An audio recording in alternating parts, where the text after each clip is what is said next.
que se nos están imponiendo como resultado de una situación que para todos resulta absolutamente inédita y que va a exigir cambios, porque estábamos hablando al principio con el doctor Félix, cambios de paradigma, iniciativas inteligentes. Por supuesto, nuestro imperecedero agradecimiento al doctor José Ricardo Félix por la generosidad de poner a disposición su tiempo y conocimientos. José Ricardo, conocido de todos nosotros, pero huelga decir que es socio del Grupo Internacional de Prácticas de Resolución de Disputas de la firma Square Patent Box, con sede en París, la cual representa a diferentes entidades privadas y públicas en procedimientos de arbitraje comercial y de inversión. Don José Ricardo, de igual manera, es árbitro y se desempeña en procedimientos de arbitraje tanto ad hoc como institucionales. Antes de unirse a la firma, José se desempeñó en la Corte Internacional de Arbitraje de la ICC, donde ocupó varios cargos, entre ellos asesor adjunto, y esto antes de ser designado como secretario general adjunto en 2011. También fue secretario y coordinador del Grupo Latinoamericano de la ICC, puesto al que sumó el de copresidente del Foro de Jóvenes Árbitros de CCI y secretario general de interino de dicha institución. Ya las instrucciones las dio María Claudia. Vamos a poner en mute los micrófonos a efecto de evitar hasta donde se pueda las interrupciones. Y no sé, José Ricardo, si querías al final podemos hacer, María Claudia va a ir tomando, María Claudia, que es directora ejecutiva de la ICC Costa Rica y que está como guest de esta actividad, y irá tomando las preguntas, se las dirigen a ella, y José Ricardo, pues, trataremos de ir creando una discusión abierta. Sin más por decir, don José Ricardo, la tarde es suya. Gracias, Jorge. La noche para mí, pero gracias por la generosa introducción y por la invitación. La verdad que siempre es un placer colaborar juntos. Ya tenemos años haciéndolo. Y este año precisamente, todavía no me voy a olvidar, estaba sentado en mi oficina a las 8 de la noche, terminando de empacar mis cosas porque tenía un vuelo a las 11 de la mañana al día siguiente, y me llamó Jorge para decirme que se había cancelado, que no me monte en el avión, y le tuve que preguntar 5 veces porque pensé que era una broma. Así que esto ha sido una bonita forma de poder haber de alguna forma compensado lo que bueno, hubiéramos vivido de haber podido reunirnos en San José. Así que espero que si no lo podemos hacer en persona, lo continuemos haciendo por esta vía. Y a María Claudia, pues igual le digo, siempre un cariño y un aprecio trabajar contigo. El tema que se nos ha pedido desarrollar es el de las cláusulas modelo de hardship y fuerza mayor de la CCI. Pero a mí me pareció que para introducir un poco el tema, y debido a que estamos en una situación bastante particular y bastante especial, me parecía útil comenzar con una introducción primero muy general de las diferentes cuestiones a las que nos estamos enfrentando, para de alguna forma ir delimitando los temas y ir separando temas que no necesariamente son los mismos. A veces tendemos a mezclar los temas o digamos, no los abogados, sino los ciudadanos comunes que no son abogados, pues dicen cosas que corresponden a un tema o que corresponden a otro. Y también así, entonces pasar a otra breve introducción antes de ver las cláusulas, que es, bueno, evaluar un poco los conceptos de fuerza mayor y de hardship de manera general, para luego adentrarnos ya en lo que son las cláusulas y así pasar a un periodo de conversación. Yo creo que la verdad, lo que más me gusta de estos webinars es que podamos tener tiempo para intercambiar ideas, porque evidentemente que en estos temas, ante la situación que estamos viviendo, claramente no hay respuestas claras y concretas. Las respuestas las vamos a tener que ir viviendo un día a la vez. ¿En qué situación nos encontramos actualmente? Yo creo que nos encontramos en una situación en la cual, por un lado, tenemos una suspensión de plazos judiciales. La justicia de alguna forma está parada. Y hay una diferencia en jurisdicciones. Hay jurisdicciones donde la justicia está parada hasta nuevo aviso. Hay otras jurisdicciones donde la justicia está parada parcialmente. Hay jurisdicciones donde la justicia, de hecho, está funcionando de manera virtual, de manera remota. Y hay jurisdicciones donde la justicia digamos, se ha parado, los plazos judiciales se han suspendido, con una fecha ya previamente calculada, previamente indicada, como fue el caso acá en Francia. Y todo parece indicar que la fecha que fue escogida pues fue una fecha muy bien pensada, muy bien discutida con las autoridades, porque encaja dentro de lo que aparenta ser el plan del gobierno francés para poco a poco irnos sacando de la cuarentena que estamos viviendo. Al decir que los plazos judiciales están suspendidos, inmediatamente viene la pregunta, o quizá incluso la confusión, muchos clientes nuestros pudieran tenerlas, es si el hecho de que los plazos judiciales estén suspendidos, esto implica que los plazos contractuales también estén suspendidos. Y evidentemente acá nos encontramos con una situación muy distinta. Los plazos contractuales, la vida del contrato, pues continúa.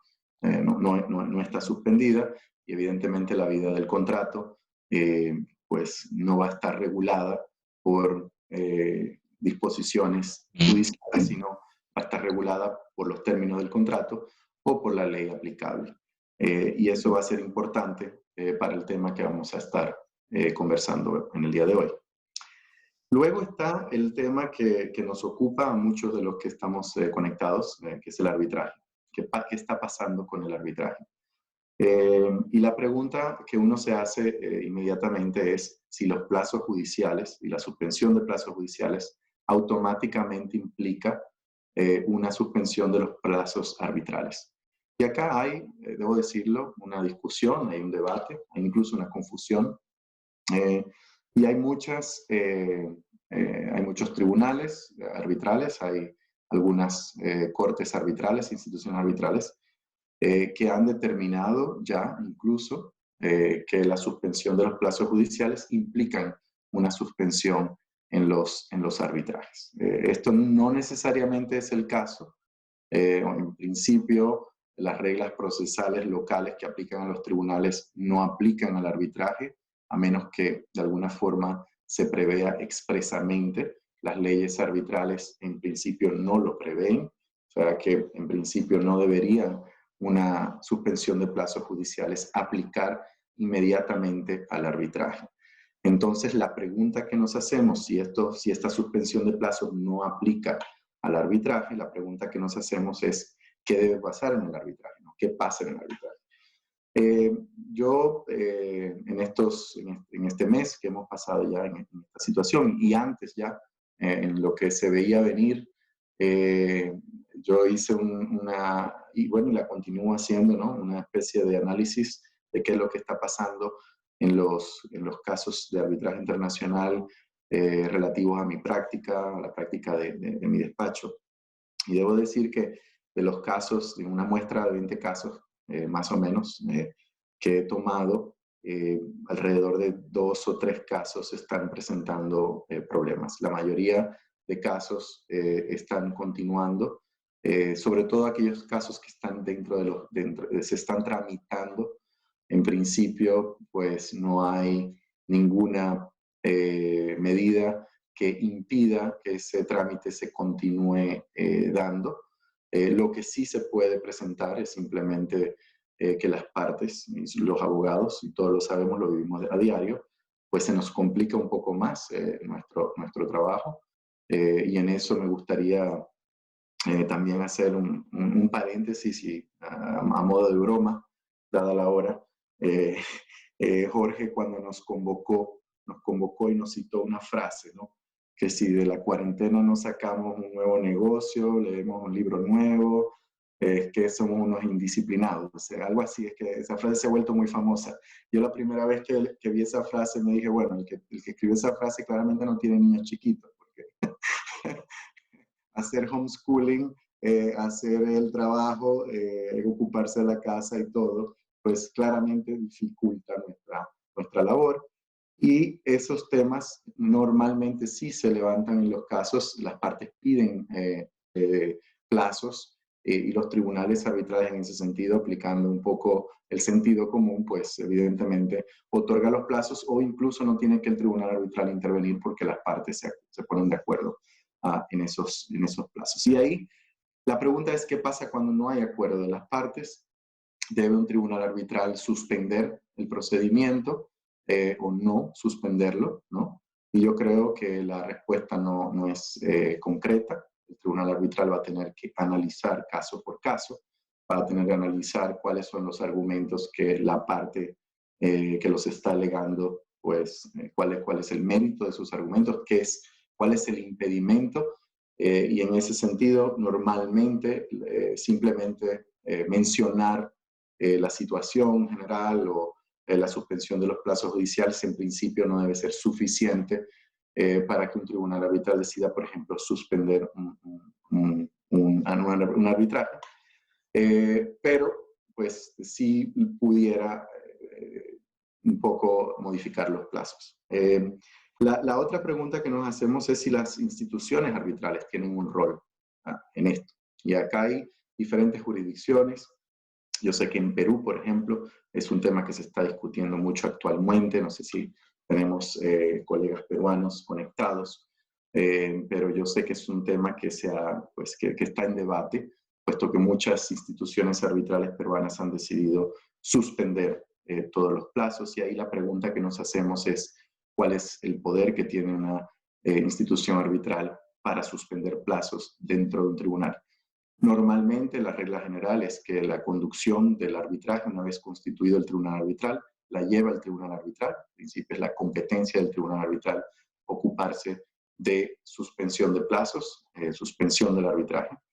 Pero pudiera ser que el reglamento de una institución arbitral tenga dentro de sus disposiciones, le otorgue el poder a la institución de tomar ese tipo de medidas. Yo conozco algunas instituciones arbitrales que decretan la suspensión de los plazos en periodos del año determinados, para Navidad, para Semana Santa en algunas jurisdicciones. Y normalmente si lo hacen es porque tienen el poder de hacerlo bajo el reglamento que fue acordado por las partes. Pero ojo, a falta de un reglamento que normalmente incluye esas disposiciones, hay que tener cuidado. En principio, la conducción del arbitraje pues corresponderá al tribunal arbitral. El otro tema, yo creo que es el tema más complicado dentro de lo que pudiera ocurrir ante el tribunal arbitral, no es tanto la suspensión de los plazos, sino la celebración de audiencias. ¿Qué es lo que sucede cuando hay una audiencia programada y nos encontramos dentro de esta situación? Y acá también ha habido mucho debate, que es un debate que me parece que va a exceder un poco el marco de la situación actual que estamos viviendo. Yo creo que es un debate que más bien va a afectar cómo vamos a practicar el arbitraje post crisis de coronavirus, ¿no? El debate que se plantea es, ¿puede un tribunal arbitral obligar a las partes a irse a una audiencia virtual?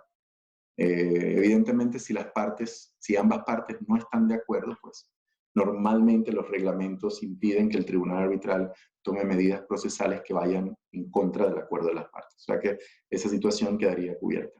Pero ¿qué pasa si una de las partes no está de acuerdo y la otra parte está de acuerdo? Y acá la pregunta es, primero, ¿tiene el poder de hacerlo? Yo creo que por lo menos esa parte, yo diría, es discutible y les voy a decir por qué. Y la otra pregunta es, ¿qué debe hacer el tribunal arbitral en caso de tomar la decisión de obligar a las partes a una audiencia virtual? En cuanto a la primera pregunta, hay reglamentos que dejan la cuestión un poco ambigua porque hablan de audiencias en persona. La pregunta ahí es si en persona quiere decir en persona físicamente o simplemente lo que quiere decir es que debe haber una audiencia distinguiendo el tema de lo que es un intercambio de escritos, de memoriales escritos. En principio pudiéramos tomar la interpretación de que una audiencia en persona podría ser una audiencia virtual. El segundo tema, en mi opinión, es un poco más complicado, porque ¿qué debe hacer un tribunal arbitral que decida que la audiencia debe ser virtual? Dentro de las circunstancias que estamos viviendo, en la cual estamos de alguna forma todos separados, cada quien en su casa, parecería muy difícil obligar a las partes a una audiencia en la cual, como todos lo sabemos, todos hemos vivido audiencias, pues es necesario a veces contar con la ayuda del equipo para simplemente estar ahí, discutir el caso, organizar los papeles, un sinnúmero de tareas que es muy difícil que cada quien haga de manera separada por su casa. El otro problema evidente que se puede presentar es cuáles son las condiciones de tecnología que pueden tener las partes, incluso los miembros del tribunal arbitral. Estamos todos, tenemos todos la misma tecnología o no la tenemos, y qué sucederá en el momento en el que haya una falla tecnológica durante la audiencia, qué debe hacer el tribunal arbitral. Yo creo que esas son cuestiones que esta pandemia nos ha obligado a discutir, a pensar. Ya han habido trabajos que lo han previsto. La CCI, la Comisión de la CCI en particular, publicó un reporte sobre el uso de tecnología en el arbitraje internacional. Se los recomiendo, está disponible online en la página web de la CCI, y es bastante ilustrativo de las medidas que puede y debe tomar un tribunal arbitral, incluso desde el momento en el que se está discutiendo el acta de emisión, que es probablemente el momento más adecuado para levantar estos temas. Yo creo que los tribunales arbitrales y las partes van a tener que tratar estos temas de ahora en adelante en el acta de emisión y en las cláusulas compromisorias incluso, puesto que esta crisis nos ha hecho ver cómo una situación de esta naturaleza puede darse sin que nadie lo estuviera, de alguna forma nadie se hubiera preparado para ello. Entonces, en mi experiencia, las audiencias sí se están suspendiendo. En mi caso particular, tenía una audiencia en abril que evidentemente la tuvimos que suspender. Estamos ahora en conversaciones en relación a una audiencia a finales de mayo, pero hay incluso casos en los que hay audiencias en junio donde muy probablemente esas audiencias se van a suspender ante la falta de claridad que existe en este momento de cuáles son las medidas que los gobiernos van a estar tomando.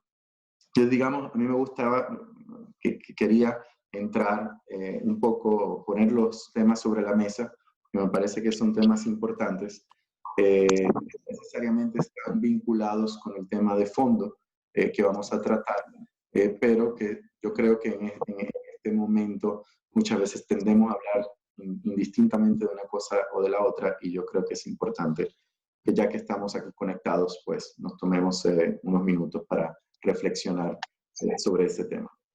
Para terminar con ese tema, digamos, procesal, si podemos llamarlo así, yo estoy convencido, bueno, no puedo prever el futuro, pero yo estoy convencido que claramente esta crisis nos va a forzar a hacer las cosas de manera diferente. Ya lo comentamos con Jorge en la antesala de esta conferencia. Nosotros durante el mes más o menos que llevamos todos en esta situación, hemos aprendido a hacer las cosas de manera distinta, pero nos hemos dado cuenta de que se puede y de que sale muy bien, ¿no? Entonces, si se levantan y volvemos a una vida más o menos parecida a la que teníamos anteriormente, yo estoy convencido de que habrán algunas prácticas a las cuales probablemente ya nos hayamos adaptado y a las cuales seguiremos practicando sin duda alguna. Pero también creo que nuestros clientes, los utilizadores, usuarios del arbitraje, se van a dar cuenta también del impacto que tiene un mejor uso de la tecnología en el arbitraje internacional en particular. Y una vez que los clientes comiencen a evaluar y a ver que no solamente es más barato, sino que también funciona. Evidentemente no va a funcionar igual Habrán algunas cuestiones que serán mejor, otras que serán peor, pero cuando se haga la evaluación total, es muy probable que nuestros clientes nos van a exigir que intentemos en la vía tecnológica para continuar a reducir costos en el arbitraje internacional, un tema que venimos debatiendo desde hace 30 años, ¿no? Yo creo que pues esta pandemia probablemente nos va a acercar un poco más hacia la solución. Pasamos entonces al tema sustantivo, que es la fuerza mayor, ya no, digamos, ya no procesal, sino la fuerza mayor en relación a las obligaciones contractuales y la teoría del hardship o la onerosidad excesiva. Acá estamos tratando con dos temas similares, con dos temas relacionados. Uno, yo diría, mucho más desarrollado, o por lo menos con el que nuestras jurisdicciones se sienten mucho más familiarizadas, que es el tema de la fuerza mayor. En cuanto a la fuerza mayor, podemos identificar que la fuerza mayor hoy en día es una doctrina totalmente establecida, totalmente aceptada, sobre todo en países del civil law, pero también en el sistema internacional. Si comenzamos por el sistema internacional, vemos que ya los artículos sobre responsabilidad de los estados de la International Law Commission ya contienen una cláusula de fuerza mayor. Entonces vemos cómo a un nivel internacional pues la fuerza mayor es algo reconocido. También está reconocido en las convenciones internacionales, en los tratados, y en particular los principios UNIDROIT también contienen una cláusula de fuerza mayor. Y luego a nivel nacional hay que distinguir entre las jurisdicciones civilistas y las jurisdicciones del common law. Hay una diferencia esencial entre las jurisdicciones civilistas y las jurisdicciones del common law, que es una distinción generalizada no solamente al tema de fuerza mayor, sino a otros temas, que es que en las tradiciones civilistas la fuerza mayor está codificada. Está en los códigos, es un concepto que está en el Código Civil, muy bien desarrollado, con una jurisprudencia bastante establecida, mientras que en las jurisdicciones del common law, en muchos casos, porque no hay una tradición de codificación, no quiere decir que no exista. Evidentemente hay una importancia mayor en lo que las partes acuerdan entre sí, en los términos del contrato. Generalmente en las jurisdicciones del common law, los jueces van a ver claramente lo que las partes han acordado. Pero eso no impide que si las partes no hayan incluido una cláusula de fuerza mayor en sus contratos o en sus relaciones, eso no ha impedido a que los tribunales en diferentes países del common law hayan desarrollado teorías, doctrinas, que son similares a las doctrinas de la fuerza mayor. En particular, en Inglaterra, la doctrina de la frustración del objeto, y en Estados Unidos, la doctrina de la impracticabilidad.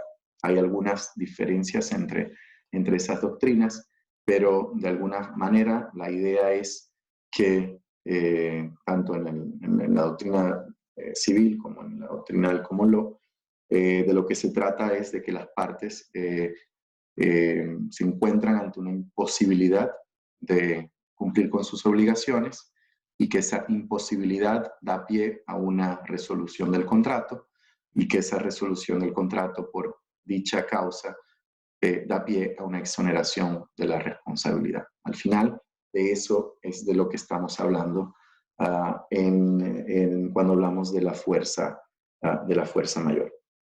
Sin embargo, en los países donde sí está codificado, y acá podemos utilizar el Código Civil francés simplemente como un ejemplo, pero es claramente lo que vemos en el Código Civil francés es muy parecido a lo que vamos a ver en la mayoría de nuestros códigos, pues nos vamos a encontrar con una definición de lo que es fuerza mayor, y nos vamos a encontrar con una definición que nos dice que es un evento que va a impedir a que una parte pueda cumplir con sus obligaciones contractuales, y para que esa exoneración de responsabilidad de la que hablaba pueda llevarse a cabo, pueda darse, normalmente se van a tener que cumplir algunas características. En el caso del derecho francés, por ejemplo, esas características son que el evento tiene que estar fuera del control de la parte que lo está invocando, de la parte que no puede cumplir con sus obligaciones. Que el evento no ha sido razonable, no ha podido ser razonablemente previsible en el momento en el que se concluyó el contrato. Que el evento no se puede evitar, que es irresistible en el momento en el que se está cumpliendo con las obligaciones contractuales.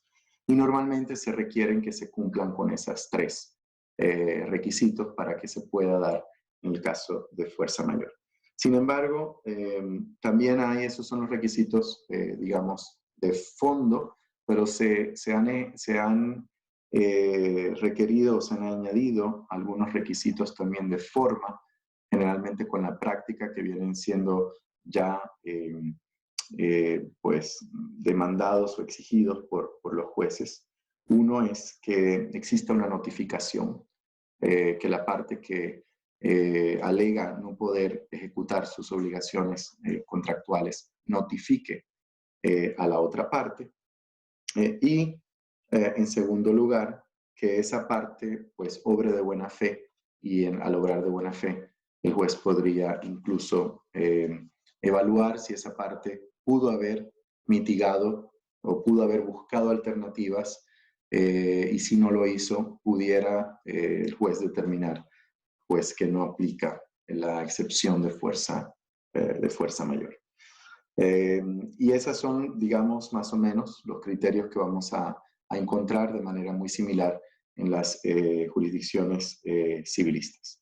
Pero lo que nos debe quedar claro del concepto de fuerza mayor, para poder entonces pasar a conversar sobre el hardship, lo que nos debe quedar claro con el tema de la fuerza mayor, es que para que la fuerza mayor, para que estemos en un evento de fuerza mayor, tenemos que estar hablando de la imposibilidad de cumplir con nuestras obligaciones. No estamos hablando de que las obligaciones se han convertido, de alguna forma, se han hecho más difíciles de ser cumplidas, sino que simplemente no pueden ser cumplidas. Entonces, eso es fundamental, y eso es muy fundamental que se han desarrollado del Common Law. Han sido muy tajantes y han sido muy estrictas en la aplicación de las doctrinas, tanto de la frustración del objeto como de la impracticabilidad. Lo han hecho muy claro, ¿no? Acá no se trata de que la obligación se ha hecho muy difícil de cumplir, sino se trata de que simplemente no se puede cumplir, o incluso la obligación se ha completamente desconfigurado. No era de lo que las partes realmente estaban hablando al momento de firmar el contrato, ¿no? Prácticamente otra cosa. Y como otra cosa de la parte que había acordado, y por ende se puede dar esa excepción. Esos son un poco los criterios que se han desarrollado en las doctrinas del Common Law. Pues así pasamos al otro concepto, que es el concepto del hardship, la teoría de la imprevisión, donde, y ya lo dije de alguna forma, donde la principal diferencia cuando estamos hablando de hardship de cuando estamos hablando de fuerza mayor es cuando las circunstancias cambian, y ese cambio en las circunstancias hace que las obligaciones contractuales se conviertan en muy onerosas para alguna de las partes, ¿no? Y acá hay algunas diferencias en definiciones. Hay quienes, como por ejemplo los principios UNIDROIT, hablan del equilibrio contractual, hablan de eventos que hacen que el equilibrio contractual se modifique, pero yo creo que es un poco la tendencia cuando vemos algunas legislaciones y cuando vemos las cláusulas que vamos a analizar. Vemos que generalmente la tendencia ha sido irnos hacia hablar de una onerosidad excesiva. De eso es generalmente de qué se trata.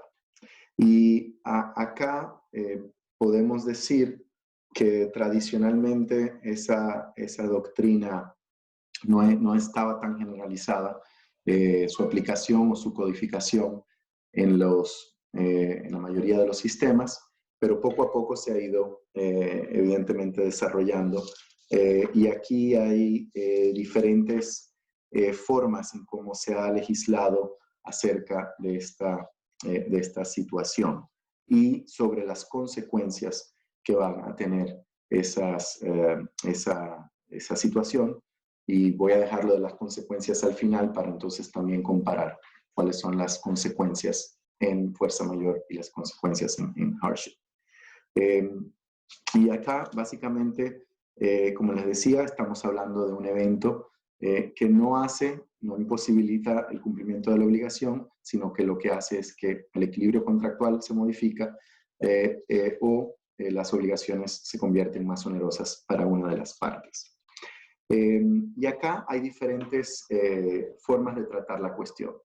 En muchas legislaciones o en muchas doctrinas, hablo de las doctrinas del common law, del frustration of purpose y de la impracticabilidad, la consecuencia cuando eso ocurre es que el contrato puede darse por resuelto. Se puede pedir la resolución del contrato. O sea que al final esa es la consecuencia, puede ser en algunas jurisdicciones la consecuencia directa de ese cambio de circunstancias. Pero distintas jurisdicciones nos van a añadir distintos criterios y nos van de alguna forma a cambiar los requisitos. Por ejemplo, en algunas jurisdicciones, para llegar a la resolución del contrato, no vamos a requerir la intervención de un juez. Eso, por ejemplo, los países que tienen ese tipo de legislación, estamos hablando de Italia, de Portugal, de Brasil, básicamente el contrato se resuelve a menos que una parte le ofrezca a la otra de manera equitable la modificación del contrato. Hay otras jurisdicciones donde normalmente interviene el juez, pero interviene únicamente para dar por resuelto el contrato, para terminar el contrato. Hay algunas jurisdicciones, como lo es el caso del nuevo Código Civil francés del 2016, donde se ha añadido una obligación de renegociación. En el nuevo Código Civil francés, lo primero que debe de ocurrir cuando existe el cambio de circunstancias es que las partes tienen la obligación de renegociar. Y eso es, acá en Francia se ha debatido bastante y se ha criticado también, porque de alguna forma pues hay quienes dicen que encarece un poco el costo transaccional porque hay un paso adicional que hay que dar. Y en caso de que las partes no hayan querido o la negociación no haya llegado a ningún resultado, entonces las partes pueden ir hacia el juez. Y cuando van hacia el juez puede hacer dos cosas. Puede readaptar el contrato, puede modificar el contrato, revisarlo, o simplemente puede resolver el contrato. Y acá, como decía anteriormente, eso también hay algunas distinciones, porque cuando hablamos de la teoría del frustration of purpose o de la impracticabilidad, el juez no tiene el poder de adaptar el contrato, de modificarlo, sino que tiene únicamente el poder de resolverlo. Acá en el caso del Código Civil francés, como es el caso en otras jurisdicciones, el juez tiene el poder de revisar el contrato. Normalmente de eso se trata un poco esas son las cuestiones, yo diría, principales del tema del hardship. Es primero, qué es lo que va a determinar cuáles son las circunstancias que hay que cumplir y cuáles son las consecuencias. Haciendo la comparación con lo que es fuerza mayor, ya yo les decía que en el hardship hay dos opciones, dependiendo de la jurisdicción. Es primero, renegociar el contrato; segundo, revisar el contrato; tercero, resolver el contrato. En el caso de la fuerza mayor, de lo que se trata es o de suspender las obligaciones del contrato cuando la imposibilidad es temporal, o de resolver el contrato. O sea que ahí vemos cómo las consecuencias de un evento o del otro claramente son diferentes. En cuanto al hardship, evidentemente la pregunta, gran pregunta, o yo diría el tema de más interés, el que ha generado más interés, es el tema de la revisión contractual. Yo creo que es el tema que más, o la adaptación del contrato por parte del juez. Ese es el tema, yo diría, de mayor interés. En el caso del Código Civil francés es el tema más criticado, puesto que nos deja un poco en el limbo. La previsibilidad es muy poca porque no tenemos una idea clara de cuáles son los criterios que se deben de tomar en cuenta para revisar el contrato. Pero bueno, en el caso de Francia es el juez que lo va a hacer. Y normalmente, tanto en el caso de fuerza mayor como en el caso de hardship, hay que tomar en cuenta que son disposiciones que no son de orden público. Es decir, ambos artículos, ambas disposiciones pueden ser modificadas por las partes. Y generalmente son modificadas por las partes, ya que en práctica en muchos contratos hoy en día vamos a encontrar sobre todo una cláusula de fuerza mayor, no tanto la cláusula de hardship, porque es una cláusula, como ya había dicho, a lo mejor menos conocida, o las partes la encuentran un poco difícil de ponerse de acuerdo en las cláusulas de hardship.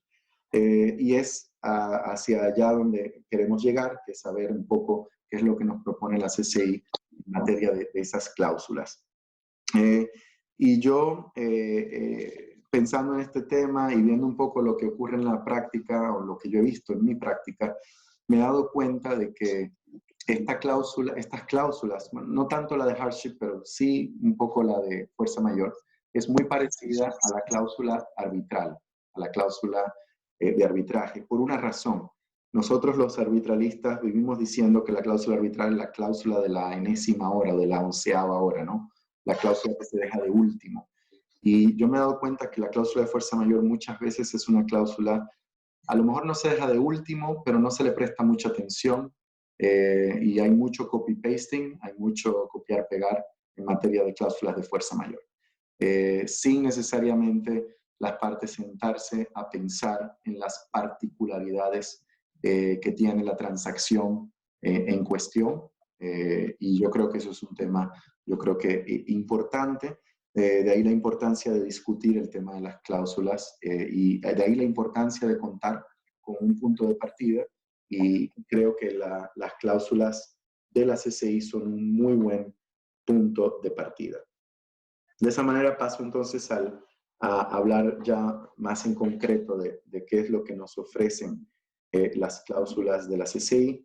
Hay que decir que estas cláusulas se encontraban disponibles ya por la CCI en el 2003, o sea que ya en el 2003 contábamos por lo menos con la cláusula de fuerza mayor de la CCI, y esas cláusulas han sido recientemente reformadas. La CCI ha hecho una gran campaña para hacerlas conocer, y creo que este webinar es precisamente parte de los esfuerzos que se están haciendo para hacer conocer estas cláusulas. La cláusula sigue muchas de las recomendaciones que yo he visto en mi práctica que deben seguirse para la redacción de una cláusula de fuerza mayor. Lo primero es que la cláusula CCI define lo que es fuerza mayor. Creo que es el primer paso en redactar una cláusula de fuerza mayor. Comienzo con la de fuerza mayor, vamos luego a terminar con la de... ¿Perdón? Bueno, seguimos. Pues sí, entonces les estaba diciendo que la cláusula, en primer lugar, lo que hace es definir fuerza mayor. ¿Y cómo la define? Pues nos dice que es un hecho o circunstancia que imposibilita o impide, y acá la importancia de nuevo de saber que cuando estamos hablando de fuerza mayor estamos hablando de imposibilidad, imposibilita o impide que una parte cumpla una o más de sus obligaciones contractuales, de acuerdo con el contrato, en la medida en que la parte afectada por el impedimento pruebe tres condiciones. La primera condición es que dicho impedimento está fuera de su control razonable. Ahí se incluye la palabra razonable para darle un poco de flexibilidad al tema de del si está o no fuera de su control y cuáles son las cuestiones que razonablemente pueden o no estar dentro del control de una parte. En segundo lugar, que no podría haberse previsto razonablemente en el momento de la celebración del contrato. Ahí vemos cómo la palabra razonablemente se incluye. Ese razonablemente es un elemento importante de esta cláusula porque en muchas codificaciones no lo vamos a encontrar. De alguna forma, ese razonablemente pues le da un poco de flexibilidad a la aplicación de esta norma. Y en tercer lugar, que los efectos del impedimento no podrían razonablemente haber sido evitados o superados por la parte afectada, ¿no? Entonces, de esa forma, vemos cómo se define la cláusula de fuerza mayor de la ICC. Hay un tema novedoso en la cláusula que viene de ser publicada de la CCI, creo que es muy importante, que es qué es lo que ocurre no con la persona que invoca, no con la parte que invoca la fuerza mayor, sino con la parte que recibe la notificación de la fuerza mayor. Y la cláusula, en ese sentido, la cláusula modelo de la CCI ha añadido un párrafo en el que dice que cuando una parte contratante incumpla una o varias de sus obligaciones por una razón de fuerza mayor, la otra parte también puede llevar a cabo una suspensión de sus obligaciones. Yo creo que eso es un requisito interesante, pero también habla la cláusula de la CCI de un incumplimiento por parte de terceros. Y la cláusula de la CCI nos dice que cuando una parte contratante incumpla una o varias de sus obligaciones contractuales a causa del incumplimiento de un tercero que se ha comprometido a ejecutar total o parcialmente el contrato, la parte contratante podrá invocar la fuerza mayor solo en la medida en que los requisitos que ya dije anteriormente, los tres requisitos de esa cláusula, se cumplan tanto para la parte contratante como para el tercero. Y eso ocurre muchas veces en el caso de los subcontratantes. Generalmente cuando hablamos de un tercero acá, estamos hablando precisamente de un subcontratista. Si ese subcontratista no puede cumplir con las obligaciones y se cumplen los tres requisitos de la irresistibilidad, que está fuera de su control y de la imprevisibilidad, pues entonces también en esos casos se puede invocar la fuerza mayor. Hay otra parte importante de la cláusula de fuerza mayor que es detallar, yo creo que esa es una de las partes más interesantes de la cláusula, que es detallar cuáles son los casos en los que podemos pensar ya que existe la fuerza mayor. Y acá yo creo que es muy estándar lo que la CCI nos propone. Habla de guerra y situaciones similares a la guerra, ¿no? Hostilidades, invasión, movilización militar. Habla de guerra civil, disturbios, rebelión, revolución, etcétera. Habla de restricciones monetarias y comerciales. Ojo, porque muchas veces las restricciones comerciales y monetarias son cuestiones que las partes sí pueden prever en el contrato y asumir riesgos. Pero la cláusula modelo de la CCI lo propone como un evento de fuerza mayor. El acto de una autoridad pública o evento natural extremo, el acto de una autoridad pública, ya sea legal o ilegal, o sea que también aquellos actos de autoridades públicas que se hacen fuera de la competencia que tenía quien realiza ese acto, pues también entrarían dentro de esas condiciones. Habla de plaga, epidemia, desastre o evento natural extremo. Yo les aseguro que a partir de ahora, además de epidemia, se va a poner la palabra pandemia. Eso pueden tenerlo por un hecho. Hablan de incendios, de destrucción de equipos, explosión, y finalmente habla de disturbios laborales. Generalmente ese listado no es exhaustivo. Muchas veces las partes tienden a dejarlo abierto.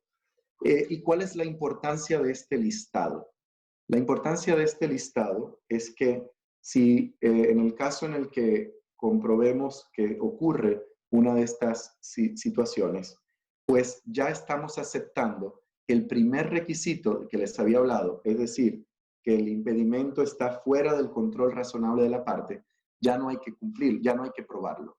Porque si está listado, no hay que probar que es un evento fuera del control. Lo único que hay que probar son los otros dos requisitos, que es el de la previsibilidad e irresistibilidad. Yo creo que eso es una aclaración importante de saber cuál es el uso o la utilidad que se le da a ese listado. También en la cláusula CCI nos habla de una notificación, como les había dicho anteriormente, y nos habla de cuáles son las consecuencias de la fuerza mayor. Y en ese sentido nos habla un poco de lo que es la práctica, lo que es la doctrina, lo que es la codificación, y nos habla de dos tipos de fuerza mayor. Aquella en el cual simplemente hay una imposibilidad total, ya no se pueden cumplir las obligaciones del contrato, y aquella circunstancia en la cual el impedimento es temporal. Y cuando el impedimento es temporal, se habla de suspensión. Cuando el evento es definitivo, pues se habla de resolver el contrato. Y ahí, en esa cláusula, pues se establece un número de días para limitar ese incumplimiento. Es decir, si en 120 días la obligación no se puede cumplir, entonces ya no estamos hablando de un impedimento temporal, sino de un impedimento que nos puede o que le puede a las partes llevar a resolver el contrato, que también es un elemento importante a tomar en cuenta para no dejar la suspensión abierta de manera indefinida. Pasamos entonces a la... y bueno, cuando vean el documento, la cláusula, pues hay una cláusula versión extendida y una cláusula versión resumida. Básicamente es lo mismo. Muchas veces es la forma abreviada de la cláusula, es más práctica para insertar en algunos contratos. Y acá pasamos entonces a la cláusula de onerosidad excesiva.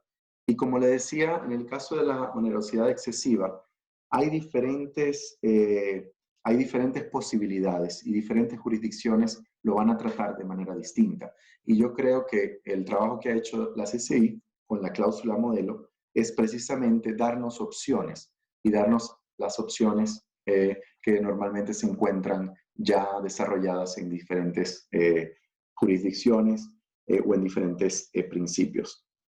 Acá, primero nos encontramos con un principio general.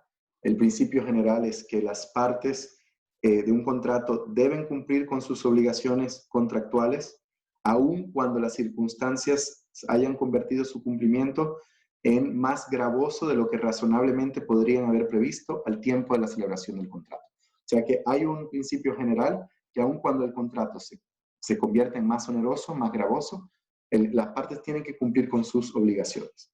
Dice, no obstante, a este principio general, el contrato pueden suceder algunas cosas, o la parte puede probar algunas cosas.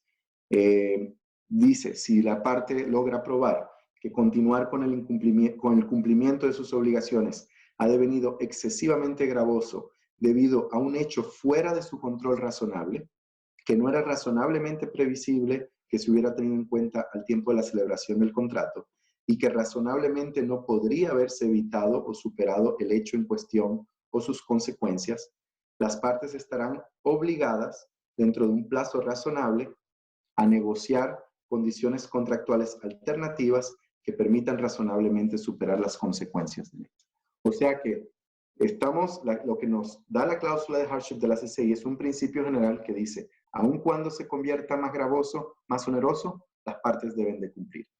Solamente estarían exoneradas de ello si se dan los requisitos, y son los mismos que los requisitos de la cláusula de fuerza mayor, que no se había podido prever al momento de haber entrado en el contrato, o que no se haya podido evitar, que haya sido irresistible. Y en esos casos, lo que nos prevé la cláusula de la CCI es un poco la solución francesa, que es de obligar a las partes a renegociar el contrato. Y luego, lo que nos da la cláusula son 3 opciones, ¿no? La primera opción es que las partes puedan inmediatamente resolver el contrato. Dice, cuando resulte de aplicación el apartado 2 de la cláusula, que es cuando existan estos requisitos de fuerza mayor, y las partes no puedan acordar, no puedan renegociar el contrato, entonces la parte van a tener derecho a resolver el contrato directamente, ¿no?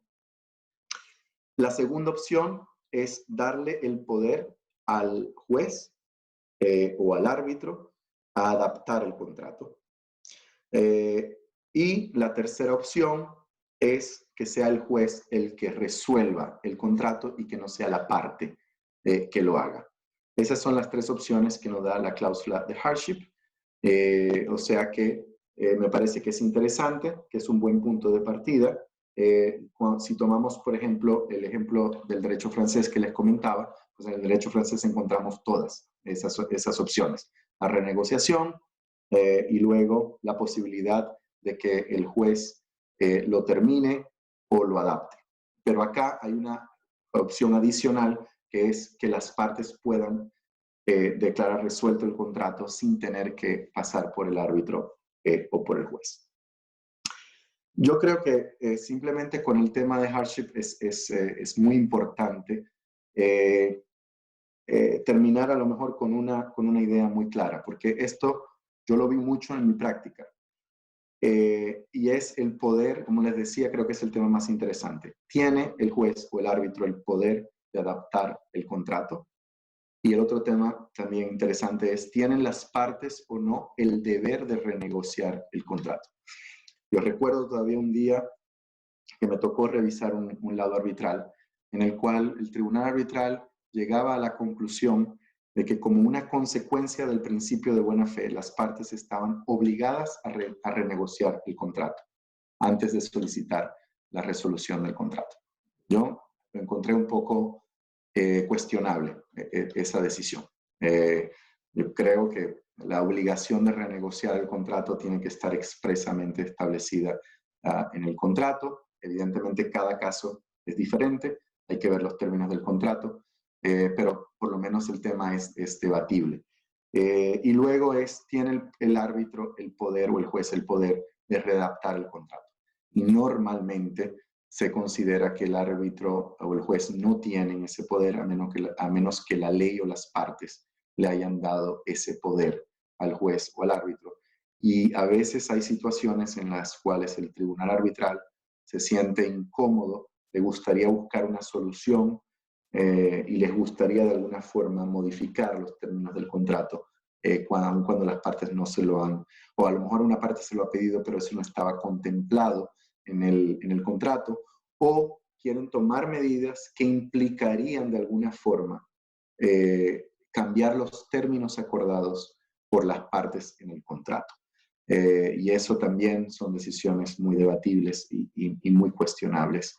y generalmente, como les decía, se entiende que no se tiene esa competencia a menos de que las partes no lo hayan dicho expresamente en su contrato y creo que el punto final de reflexión, que es el mismo con el que comenté de lo que es el derecho civil francés actual, es cuando las partes acuerdan darles al árbitro o al juez ese poder. ¿Cómo lo va a ejercer el árbitro o el juez?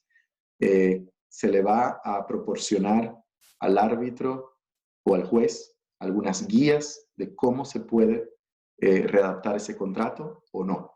Muchas veces en los contratos, por ejemplo, de gas, renegociación de gas, encontramos algunas guías, encontramos algunas fórmulas, pero en muchos contratos encontramos la cláusula y no encontramos una guía para el tribunal arbitral o para el juez de cómo lo va a adaptar, cómo lo puede modificar. Hay otro debate también, es de si cuando las partes acuerdan darle al tribunal arbitral el poder de decidir por vía de la equidad, ex aequo bono, si eso implica el poder de readaptar el contrato. Hay las dos escuelas, yo diría la escuela mayoritaria es que no, o sea, una decisión en equidad no le da el poder al árbitro de readaptar el contrato, y hay quienes sostienen que efectivamente parte de decidir en equidad pudiera ser la readaptación del contrato. Es un tema también un poco abierto para discusión, si bien la mayor parte de las decisiones que yo he visto pues caen por el lado de que ese poder no existe, aun cuando el árbitro esté decidiendo ex aequo bono. Así que yo creo que con esto termino para no cansarlos, para no dormirlos, aquellos que están haciendo la siesta, o en mi caso los que es de noche. Y con esto a lo mejor podemos abrir el espacio para debate y para preguntas. José, entiendo que hay varias preguntas ya que tiene María Claudia que te voy a pasar.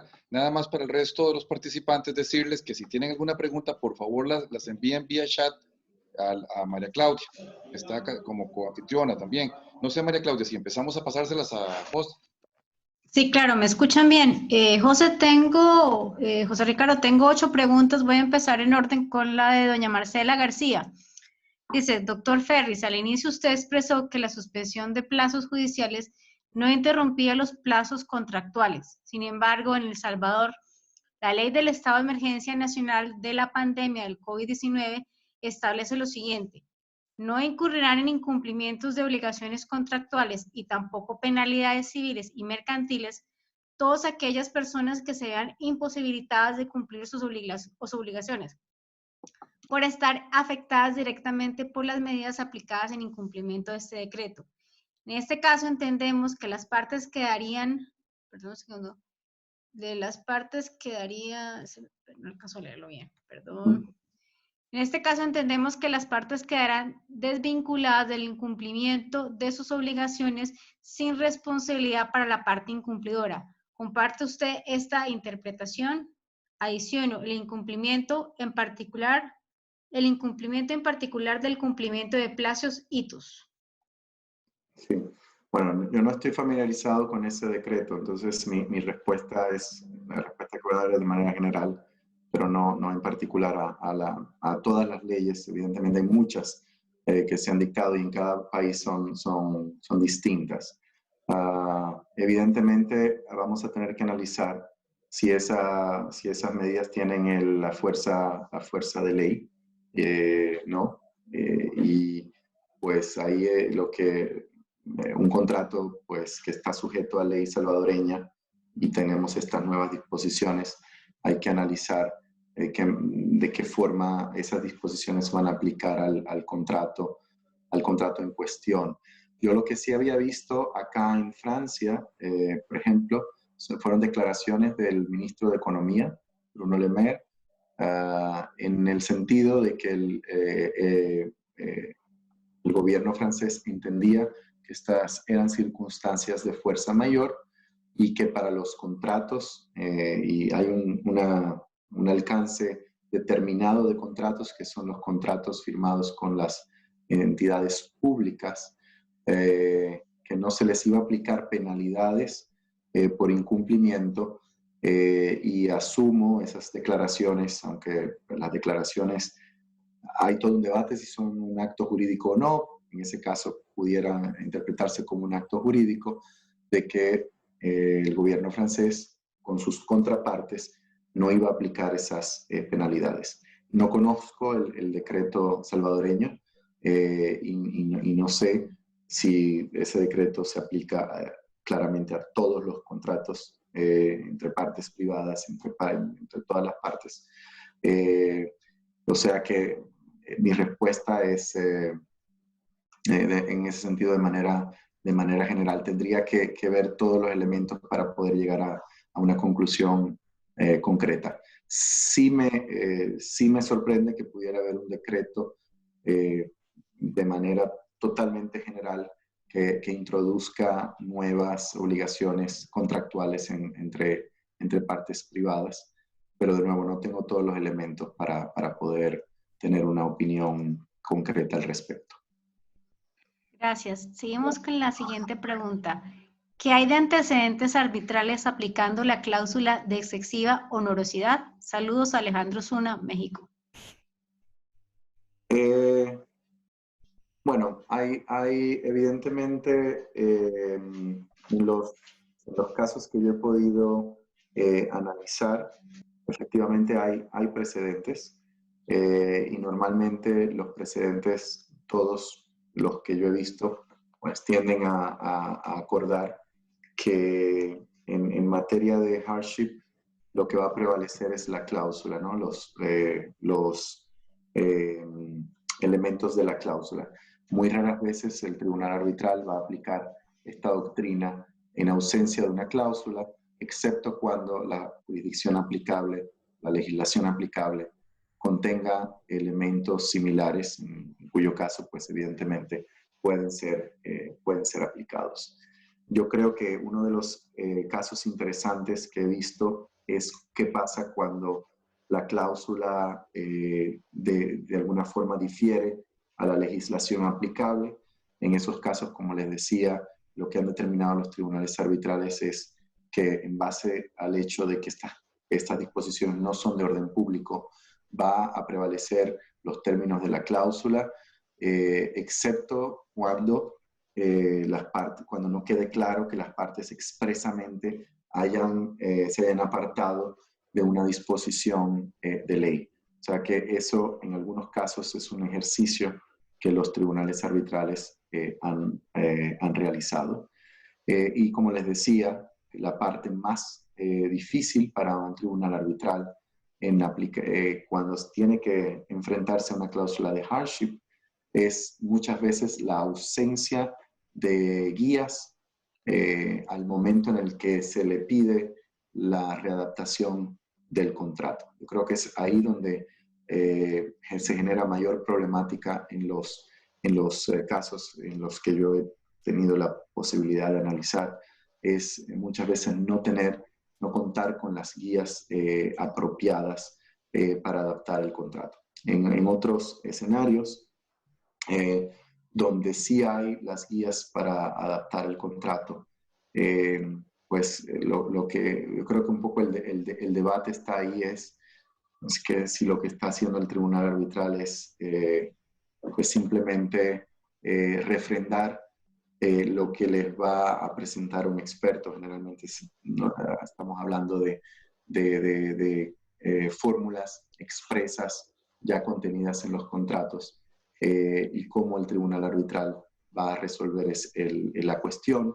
Yo creo que uno de los temas que se ha debatido mucho es si esa debería de ser una tarea para un tribunal arbitral. Es decir, si los tribunales arbitrales están realmente preparados para realizar ese tipo de funciones. Yo creo que eso es mucho lo que yo he visto en esa materia. Es esa, ¿no? ¿Realmente eso es una labor para un tribunal arbitral o realmente eso es una labor evidentemente para los peritos técnicos? Claramente, al final de cuentas, el problema es que tenemos que llegar a una decisión que sea ejecutable, y yo creo que ese es el gran reto, ¿no? Gracias. La siguiente pregunta. Buenas tardes. Pregunta. ¿Se recomienda acompañar de un peritaje la argumentación de que efectivamente el exceso de costos producto de la fuerza mayor afecta la continuidad económica y por tanto operacional del contrato o proyecto? Saludos, Juan Pablo Salinas desde Chile. Bueno, hay que probarlo, ¿no? Y muchas veces la excesiva onerosidad es un aspecto técnico. O sea que claramente no es necesario, yo diría, no creo que ninguna cláusula lo requiera, no he visto legislación que lo requiera, pero al final se trata de probar que este cambio en las circunstancias genera una gravosidad, una onerosidad excesiva, y evidentemente que un peritaje técnico es probablemente la forma más común que vemos para poder probarlo. Ok, siguiente pregunta. Bueno, no sé, es una afirmación, bueno, no, pregunta. Yo entiendo que la fuerza mayor tradicionalmente es ajena a los actos de la naturaleza. Saludos, Samuel Benis, Honduras.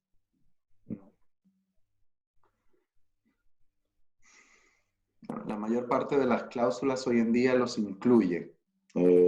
Ciertamente es el caso de la cláusula de la CCI que comentamos recientemente. Ya están incluidos normalmente dentro de la lista de eventos, están incluidos muchos de los actos de la naturaleza. Claro, recordemos que hay 3 requisitos que hay que cumplir. No solamente que la cuestión esté fuera del control de las partes, sino que no haya sido previsible al momento de firmar el contrato y que no haya sido irresistible. Generalmente, muchas veces lo que sucede con los actos de la naturaleza es que pues están citados, o sea que quiere decir que las partes ya están de acuerdo en que está fuera del control de las partes, pero muchas veces no, falla la prueba de si debieron o no o pudieron haberse previsto al momento de firmar el contrato. Si eran realmente irresistibles, si habían medidas que las partes pudieron haber tomado para evitar los efectos de esos actos. O sea que yo creo que el tema no es tanto si se consideran o no de fuerza mayor. Normalmente yo creo que las partes están de acuerdo que son eventos que van listados dentro de una cláusula de fuerza mayor, pero la pregunta es si se va a probar finalmente que se cumplen los requisitos para invocar la excepción de fuerza mayor.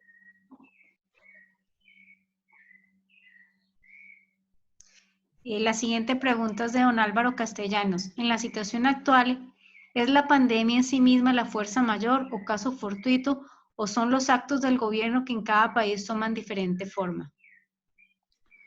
Sí, eso es una muy buena pregunta, creo que una pregunta que nos estamos haciendo todos, nuestros clientes incluidos. Yo creo que no hay una respuesta concreta a esa pregunta. Como les decía anteriormente, eso probablemente ocurrió en muchos gobiernos. Han habido declaraciones de miembros del gobierno donde utilizan el término fuerza mayor para definir lo que estamos viviendo. De hecho, el discurso que dio el presidente francés el lunes pasado comenzaba en uno de sus primeros párrafos a decir que estamos viviendo un evento de fuerza mayor. Al final, de nuevo, la pandemia pudiera estar listada, como de hecho está listada, o por lo menos la epidemia está listada en esta cláusula modelo de la CCI, en muchas cláusulas. Y de nuevo, la pregunta que hay que hacerse es si es esa, porque va a haber que probar el vínculo de causalidad entre la imposibilidad de cumplir con las obligaciones y el evento en sí.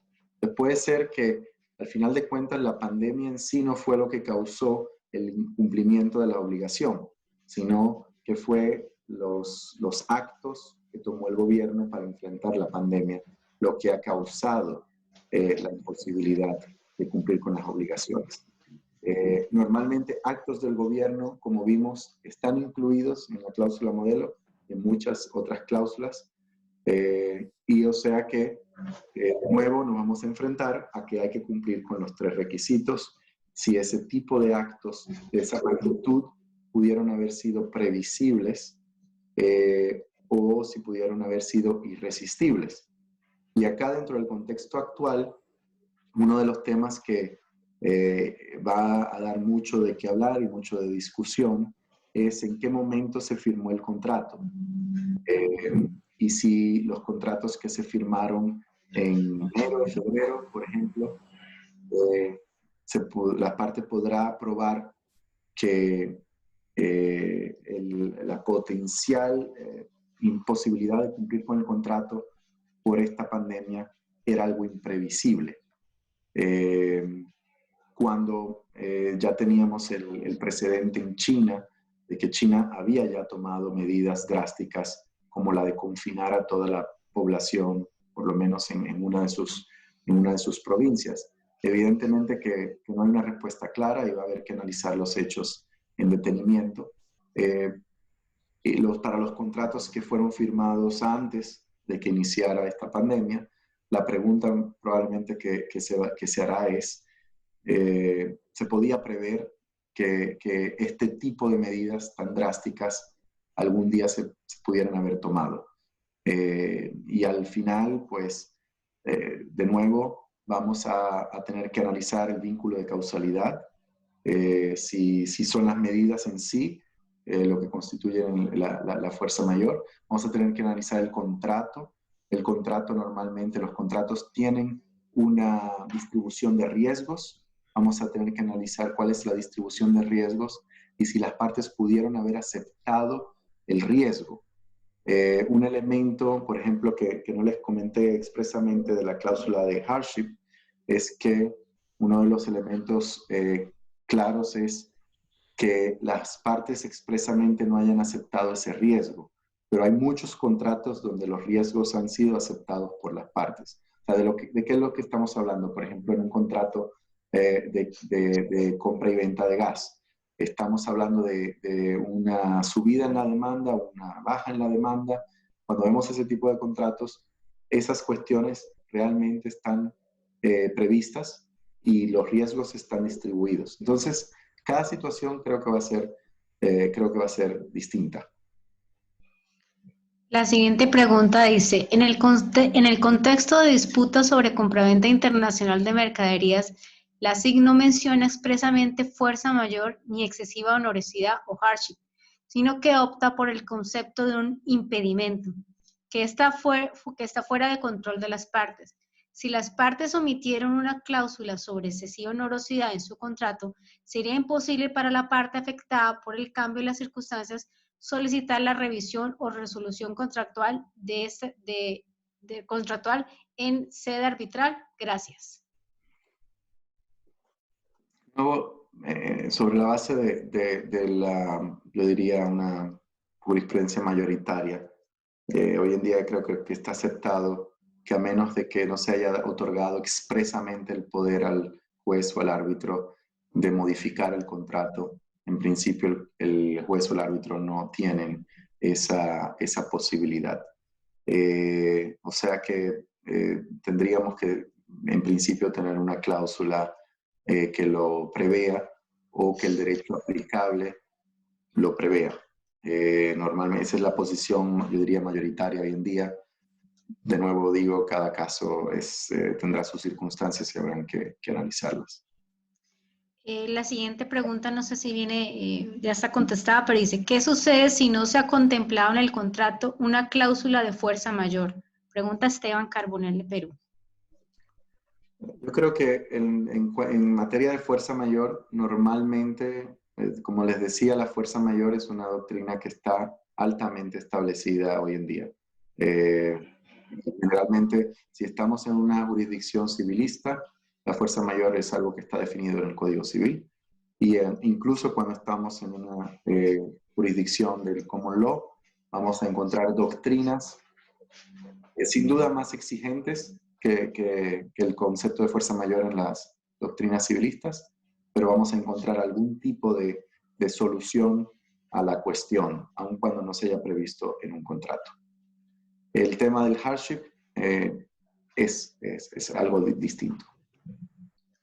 Siguiente pregunta. Pregunta en tema de plazos y de suspensión. Me encargaron el caso a finales de febrero, el 21, el procedimiento está ya en la fase final antes de los finales brief y la última vista. Pedí al tribunal arbitral de posponer el plazo previsto de entrega del security for cause para examinar el file del procedimiento. Luego, otro postponement para encontrar una solución con la contraparte en tema de la garantía requerida y para entregar security for cause ordenado por previo procedural order. Empezó el coronavirus y preparar y entregar la documentación por la parte que tenía que acordarse con el inversor tercero y con los bancos se puso muy complicado. La contraparte rechazó otro postponement requerido por el coronavirus y el tribunal arbitral decidió coger este rechazo y concedió el último intercambio para decidir si acabar el procedimiento o no.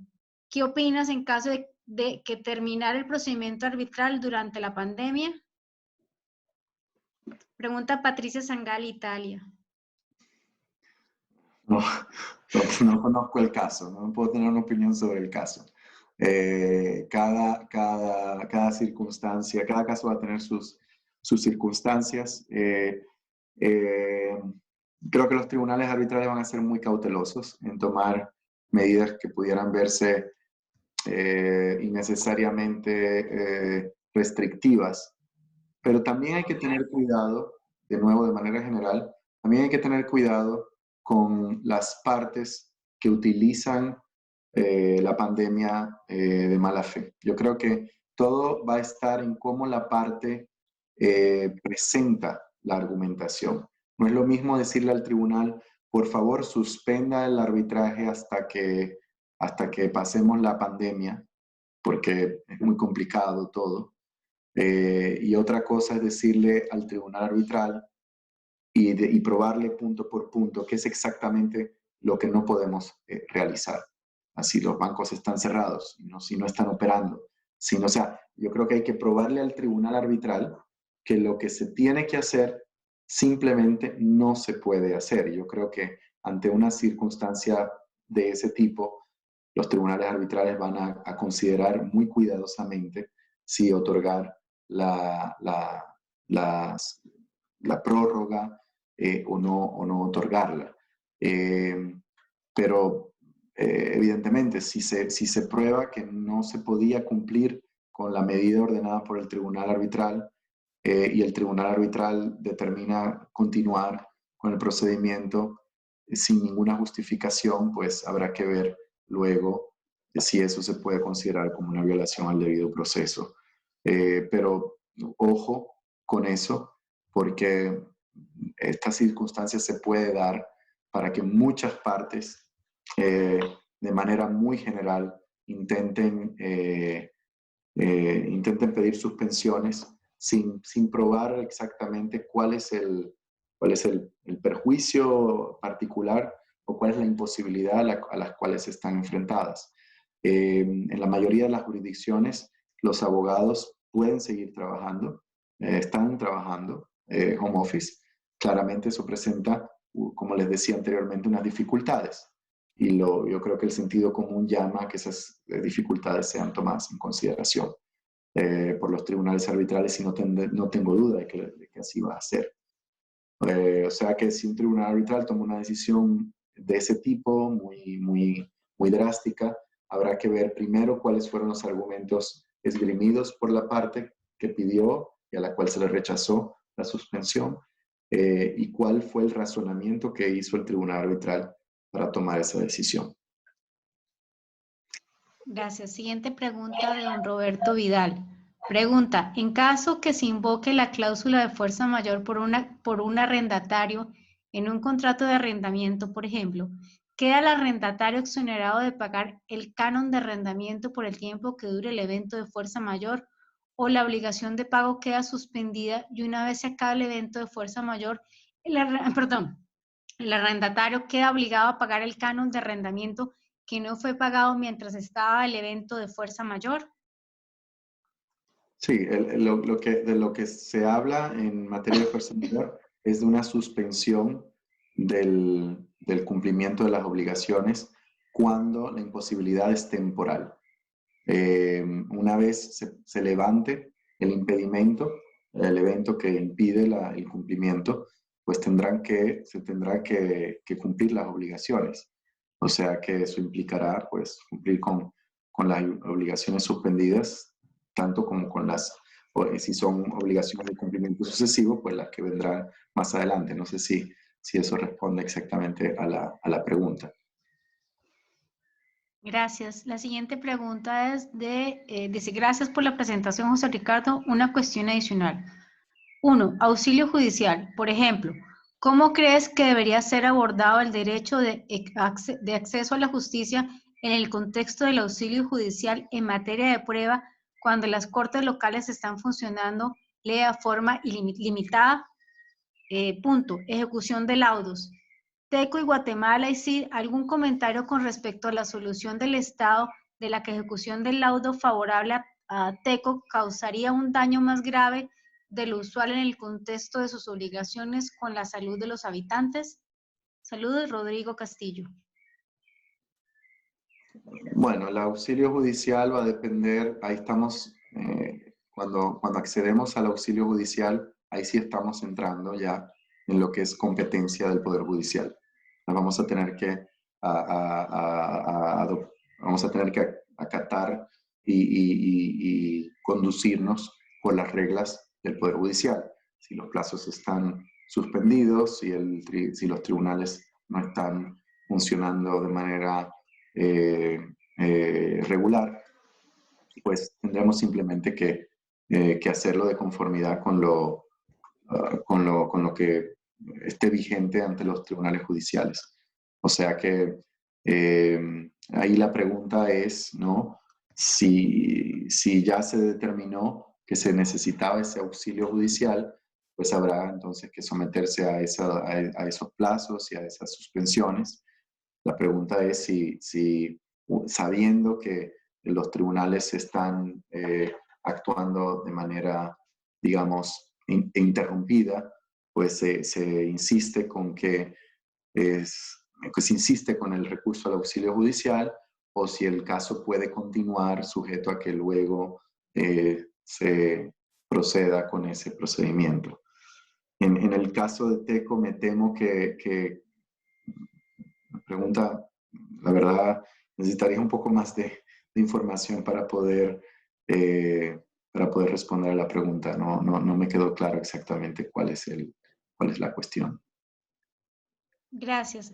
La siguiente pregunta. Estimado José Ricardo, todos saludos desde Panamá. ¿Cuál crees pudiera ser el enfoque del primer requisito, evento no previsible, para los contratos que se celebren en fecha presente en las que es un hecho la existencia de la pandemia, cuarentenas obligatorias, cierres de comercios y otros? A futuro, podría considerarse que no es admisible la fuerza mayor, dado que el tiempo de celebración del contrato, la pandemia y efectos colaterales eran un evento previsto. Saludos, Marisol Ellis. Sí, efectivamente, yo creo que las circunstancias actuales tienen que alertar a nuestros clientes, a las empresas, a los usuarios, de la negociación precisamente de estas cláusulas y de los contratos durante este periodo y hasta tanto este periodo no termine. Porque ya sabemos cuáles son cuáles son las medidas que está tomando el gobierno, y ya podemos de alguna forma prever qué otro tipo de medidas similares pudiera prever un gobierno. Por ejemplo, se habla mucho de una segunda ola, ¿no? Entonces, si firmamos un contrato actualmente y no distribuimos los riesgos de manera pensando en que una segunda ola pudiera venir y se pudieran tomar medidas, a lo mejor no idénticas, pero similares, argumentar que el tema era imprevisible, pues va a ser más difícil, ¿no? O sea que eso va a haber que verlo con mucho cuidado. De nuevo, a mí no me gusta dar respuestas concretas porque Además, estamos viviendo en circunstancias que muchos de nosotros no, yo diría todos, nosotros no habíamos vivido anteriormente. Entonces, es muy difícil a veces predecir lo que puede ocurrir, pero yo creo que ya tenemos una idea general de qué es lo que puede ocurrir en este tipo de situaciones que nos podrían, esa idea general nos podría ayudar ya a prever en el contrato una asignación de riesgos para este tipo de circunstancias o circunstancias similares, ¿no? O sea que hay que tener mucho cuidado con los contratos que se están negociando y que se están negociando en estos momentos. Gracias. La siguiente pregunta. La existencia del coronavirus es un hecho notorio. ¿No cree usted que independientemente de lo que hayan convenido las partes, el tribunal arbitral no tendría amplios poderes para resolver cualquier incidencia que fuese planteada con ocasión de esta pandemia? Saludos, Adolfo Ovacía de Venezuela. De nuevo, a mí me parece que no va a quedar duda a nadie de que esta pandemia entraría dentro de un listado de eventos que se podrían considerar como eventos que están claramente fuera del control de las partes. Eso a mí no me cabe en la menor duda. Como bien lo dice, es un hecho notorio. Yo no creo que ese sea el problema. Yo creo que el problema es encontrar el vínculo de causalidad entre el hecho que se alega y el incumplimiento contractual. Entonces, ahí es lo que va a ser difícil. Creo que en la pregunta que hacía Álvaro decía, ¿es la pandemia o es el acto del gobierno? Bueno, eso va a haber que analizarlo, ¿no? Puede ser que haya sido el acto del gobierno y no la pandemia en sí. O sea que si las medidas que tomó el gobierno no afectaron la ejecución del contrato, yo no puedo alegar que porque había una pandemia ya yo me puedo salir del contrato tranquilamente. Dice, bueno, pero usted podía seguir cumpliendo el contrato, ¿sí o no? Sí. Entonces usted podía seguir cumpliendo el contrato. No estamos en la hipótesis de un incumplimiento, ¿no? Que es lo requerido para el caso de la fuerza mayor. O sea que aun cuando estamos en la presencia de un hecho notorio, no quiere decir que ese hecho notorio nos va primero a permitir salirnos de nuestras obligaciones y segundo, nos va a eximir de responsabilidad si así lo hacemos. Va a haber que analizar exactamente los requisitos que hemos comentado. Bueno, siguiente pregunta. Buenas tardes. Para efectos prácticos, ¿la fuerza mayor en sí misma, la pandemia COVID-19 o los actos de autoridad? Consulto porque en unas jurisdicciones la regulación era más concreta, cuarentena, frente a otras que estaban más relajadas. Saludos, David Helbuk. ¿Puedes repetir la primera parte de la pregunta? Para efectos prácticos, ¿la fuerza mayor es en sí misma la pandemia COVID-19 o los actos de autoridad? Va a depender de cuál es la circunstancia particular del caso, ¿no? En muchos casos va a ser los actos de autoridad. Por ejemplo, no sé si María Claudia o Jorge, ¿qué pasó con el Congreso de Costa Rica, no?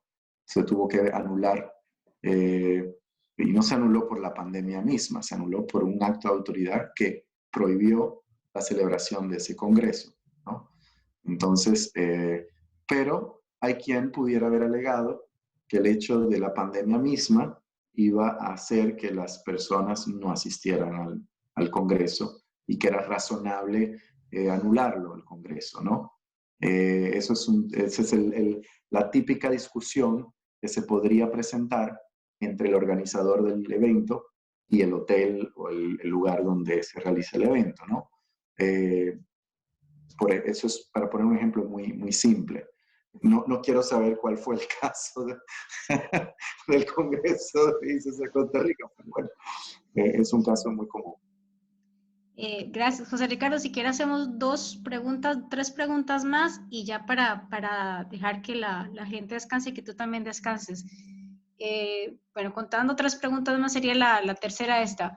¿Usted considera que una demanda de hecho imprevisible no imputable a ninguna de las partes, no fuerza mayor, pueda pedirse a los árbitros la reorganización del contrato en busca de equidad contractual y consiguientemente la continuidad del contrato? Bueno, creo que esa es una pregunta relacionada con el tema del hardship. Bueno, lo primero, a ver, lo primero es, si estamos hablando de imposibilidad de cumplir el contrato, normalmente entramos dentro de la cuestión de la fuerza mayor, y normalmente si no se puede cumplir el contrato, pues claramente no se puede cumplir, ¿no? Habría que hacer otro contrato y no ese.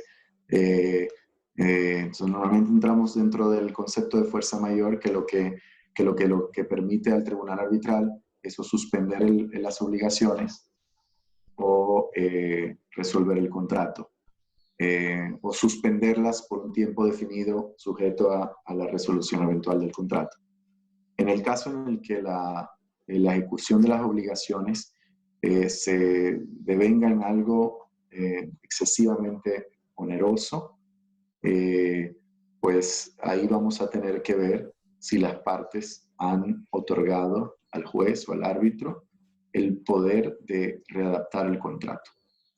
Y generalmente, yo diría la doctrina mayoritaria, las decisiones mayoritarias, sujeto, ¿verdad?, a las circunstancias del caso, determinan que a falta de que haya un expreso poder otorgado al árbitro o al tribunal para realizar eso, el poder que tiene el tribunal arbitral o el juez se va a resumir a la resolución del contrato, no a la adaptación del mismo. Gracias. Bueno, la segunda pregunta que nos queda son, muchas gracias por la presentación. Como sabemos, en la versión de 1994 de los principios de UNIDROIT, existió una disposición que estableció un umbral de la onerosidad económica, hardship, a nivel del 50%. Entonces, si el precio del incumplimiento contractual para la parte afectada aumentaría en 60%, por ejemplo, esa parte podría quedar eximida de un deber de cumplir.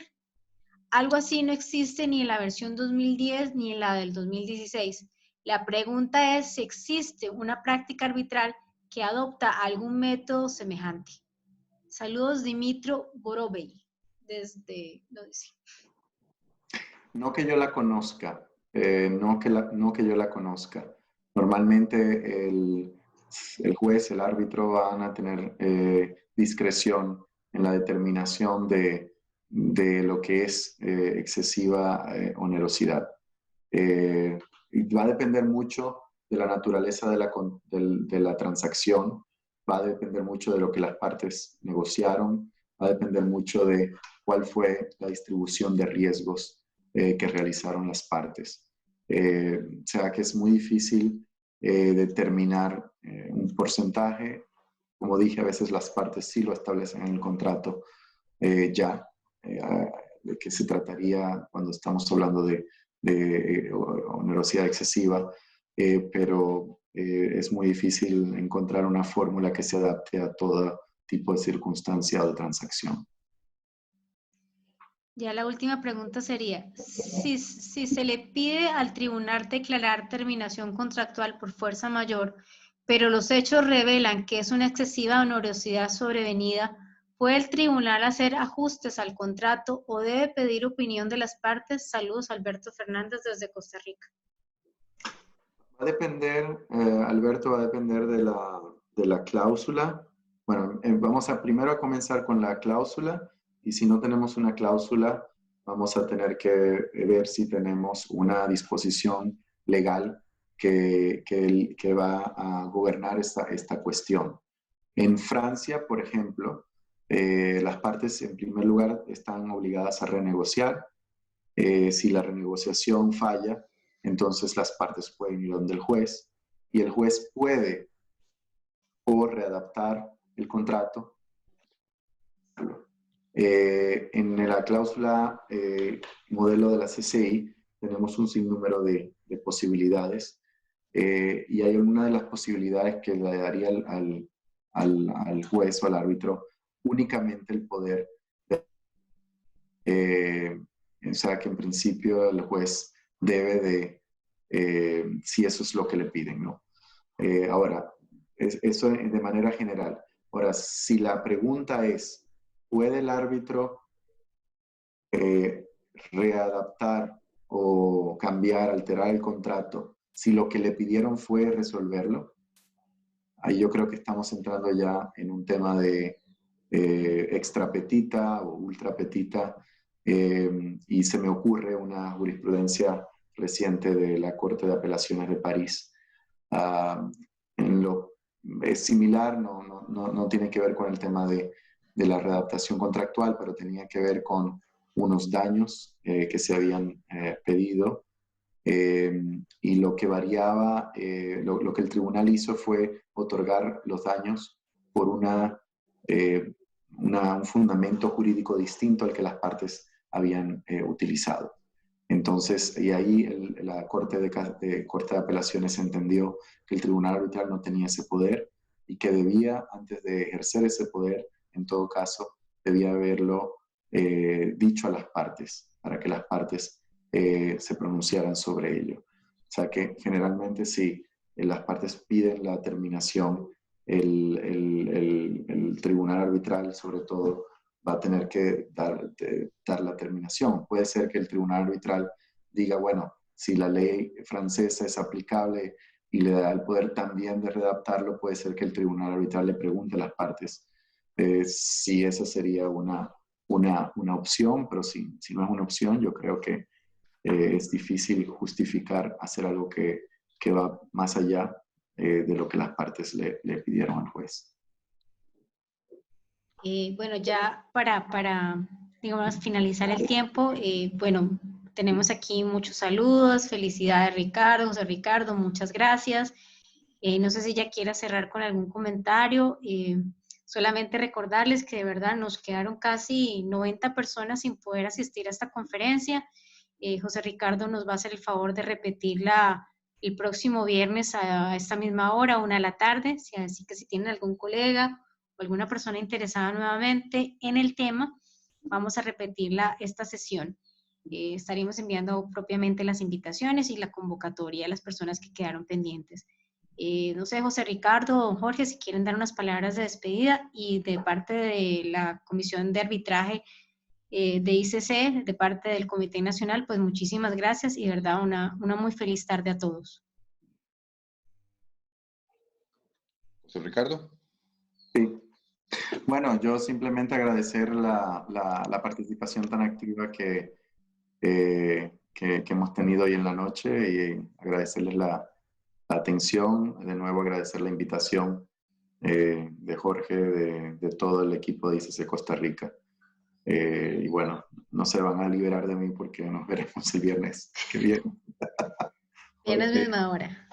Muchísimas gracias. Me sumo a los agradecimientos de María Claudia en nombre del Grupo Centroamericano y del Caribe. También muchísimas gracias al nombre del CEA que nos ha apoyado montones. Muchísimas gracias. Vamos a seguir haciendo cosas. Vean, este es el momento en que podemos estar cerca cuando se nos exige ser distantes. Yo creo que, y lo sigo sosteniendo, si hay algo bueno que tiene es que nos hemos dado cuenta de un montón de falencias que tenemos y este tiempo nos puede ayudar para velar armas. Creo que todos podemos mejorar mucho profesionalmente.